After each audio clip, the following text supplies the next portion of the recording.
পশ্চিমবঙ্গে জেলায় জেলায় প্রচণ্ড ঝড় বৃষ্টির দুর্যোগের কথা জানিয়ে দিলেন আবহাওয়া দপ্তর। তো প্রথমেই আপনাদের জানিয়ে দিই এই ঝড় বৃষ্টি কতদিন হতে পারে। এই চ্যানেল থেকে আপনাদের খুব সংক্ষিপ্ত আকারে জানিয়ে দিই, অথচ জিস্ট যেটা সেটা খুব ভালোভাবে আপনাদের সঙ্গে শেয়ার করে থাকি। প্রথম কথাই রয়েছে পশ্চিমবঙ্গের দক্ষিণবঙ্গ বলুন বা উত্তরবঙ্গ বলুন, 3 দিন ঝড় বৃষ্টির পূর্বাভাস রয়েছে। তার মধ্যে 2 দিন একটু বেশি হতে পারে কিছু কিছু জেলাতে, আর তৃতীয় দিন বৃষ্টির তীব্রতা, ঝড় বৃষ্টির তীব্রতা অনেকটা কমে যাবে, তবুও হতে পারে এমনটা বলা হয়েছে। প্রথমে পশ্চিমবঙ্গের উত্তরবঙ্গের আপডেটটা আপনাদের সঙ্গে শেয়ার করি। উত্তরবঙ্গের ক্ষেত্রে প্রচণ্ড ভারী বৃষ্টি হতে পারে 2-1 জায়গায়, 50 থেকে 60 কিলোমিটার গতিবেগে ঝড় বইতে পারে, কোনো কোনো এলাকায় শিলাবৃষ্টি হতে পারে। সেই সম্ভাবনা রয়েছে আজকে রাত থেকে আগামীকাল পর্যন্ত। যে সমস্ত জেলাগুলোতে ভারী বৃষ্টি হতে পারে আজকে: দার্জিলিং, কালিম্পং, জলপাইগুড়ি, আলিপুরদুয়ার। আগামীকাল ভারী বৃষ্টি হতে পারে দার্জিলিং, কালিম্পং এবং জলপাইগুড়িতে। আলিপুরদুয়ার, কুচবিহার, এখানে আগামীকাল ঝড় বৃষ্টি অবশ্যই হবে, তবে ভারী বৃষ্টির পূর্বাভাস নেই। নিচের দিকে জেলা উত্তর দিনাজপুর, দক্ষিণ দিনাজপুর, মালদা, এখানেও অনেক জায়গায় ঝড় বৃষ্টি হবে, তবে বিক্ষিপ্ত আকারে হবে। ভারী বৃষ্টির খবর কিন্তু নেই। আজকে এবং আগামীকাল এই অবস্থা চলবে। উত্তরবঙ্গের জেলাগুলোতে এই রকম 28 এবং 29 তারিখের যা খবর রয়েছে, 27-28 তো চলবেই, 2 দিন বললাম। 29 তারিখে বিক্ষিপ্ত হবে, 30 তারিখে ঝড় বৃষ্টি আর একটু কোথাও কোথাও বাড়তে পারে। সম্ভাবনা রয়েছে জলপাইগুড়ি, আলিপুরদুয়ার, কুচবিহার। কোথাও কোথাও দেখতে পাচ্ছেন একটু বৃষ্টির পূর্বাভাসটা বেশি করে লক্ষ্য করতে পারা যাচ্ছে। তবুও কিন্তু এই অবস্থা যে একেবারে কমে যাবে এখনই তা নয়। তবুও 27-28 তীব্রতা বেশি থাকবে। 31 তারিখে আবার ঝড় বৃষ্টির সম্ভাবনা বিক্ষিপ্ত থাকবে। তবে নিচের দিকে জেলাগুলোতে 27-28 ছাড়া 29, 30, 31 ঝড় বৃষ্টি অনেকটা কম হবে। 2-1 জায়গা হতে পারে। পশ্চিমবঙ্গের দক্ষিণবঙ্গের জন্য কি আপডেট রয়েছে? দক্ষিণবঙ্গে বলা হয়েছে 9টি জেলাতে রয়েছে অরেঞ্জ অ্যালার্ট বা কমলা সতর্কবার্তা। যেটা পশ্চিমবঙ্গের, উত্তরবঙ্গের আজকে প্রত্যেকটা জেলাতেই রয়েছে, সেটা দক্ষিণবঙ্গে রয়েছে 9টি জেলাতে। 9টি জেলা কোন কোন জেলা জানতে হবে আমাদের।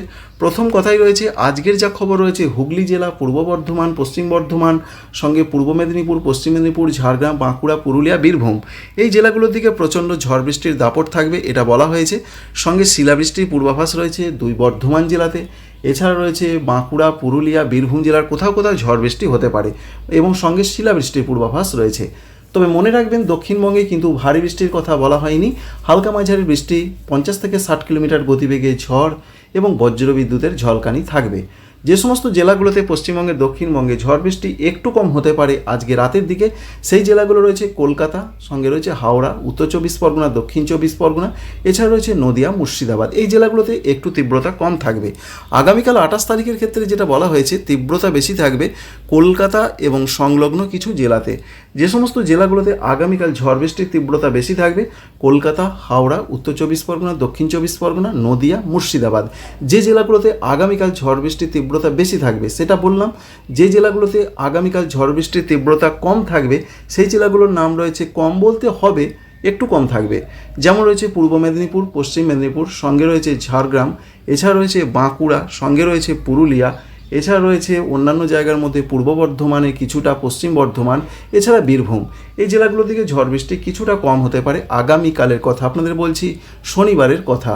সুতরাং শনিবার কলকাতা, হাওড়া, 24 পরগনা, এছাড়া নদিয়া, মুর্শিদাবাদে বেশি হবে এবং পশ্চিম দিকে জেলাগুলোতে একটু কম হবে। এই গেল 27, 28, 29 তারিখে সেরকম দক্ষিণবঙ্গে কিছু নেই, 30 তারিখে সেরকম গুরুত্বপূর্ণ কিছু নেই। 31 তারিখে আবার দক্ষিণবঙ্গের প্রত্যেকটা জেলার দিকে বিক্ষিপ্ত ঝড় বৃষ্টি হবে। বলা হয়েছে 30 থেকে 40 কিলোমিটার বেগে দমকা ঝড় দিতে পারে। প্রত্যেকটা জেলার কিছু কিছু জায়গায় বিক্ষিপ্ত ঝড় বৃষ্টি হবে। এই রয়েছে সামগ্রিকভাবে 3টে দিনের পূর্বাভাস পশ্চিমবঙ্গের, উত্তরবঙ্গে এবং দক্ষিণবঙ্গ। এবার একটু সংক্ষেপে জানিয়ে দিই যে কেন এই বৃষ্টি হবে। বৃষ্টির মূল কারণ রয়েছে, একদিকে রয়েছে দেখতে পাচ্ছেন এটা বাংলাদেশ, অন্যদিকে রয়েছে এটা পশ্চিমবঙ্গ, এছাড়া রয়েছে আসাম। এই 3টে সংলগ্ন জায়গায় একটা ঘূর্ণাবর্ত তৈরি হয়েছে এবং এর সঙ্গে একটি অক্ষরেখা তৈরি হয়েছে। সেটা বিহার থেকে ভারতবর্ষের মণিপুর পর্যন্ত বিস্তৃত রয়েছে একটি অক্ষরেখা। এর সঙ্গে পশ্চিমী ঝঞ্ঝা এগিয়ে এসেছে। এর জন্য প্রচুর পরিমাণে জলীয় বাষ্প ঢুকছে এবং তা থেকে বজ্রগর্ভ মেঘটা তৈরি হবে। যেখানে বজ্রগর্ভ মেঘ বেশি তৈরি হবে সেখানেই ঝড় বৃষ্টি বেশি হবে। এক কথায় পরিষ্কার করে এটাই আমরা জানতে পেরেছি। অন্যদিকে এই যে ঝড় বৃষ্টি, যার ফলে আগামীকাল 28 তারিখ, 29 তারিখ তাপমাত্রা 4 ডিগ্রি পর্যন্ত কমে যাবে পশ্চিমবঙ্গে, দক্ষিণবঙ্গে, উত্তরবঙ্গে। তাই 28, 29 আবার গরমটা যেটা বাড়ছিল সেটা কম হবে। আবারও মূলত 30 তারিখ দুপুরের পর থেকে তাপমাত্রা বাড়তে শুরু করবে।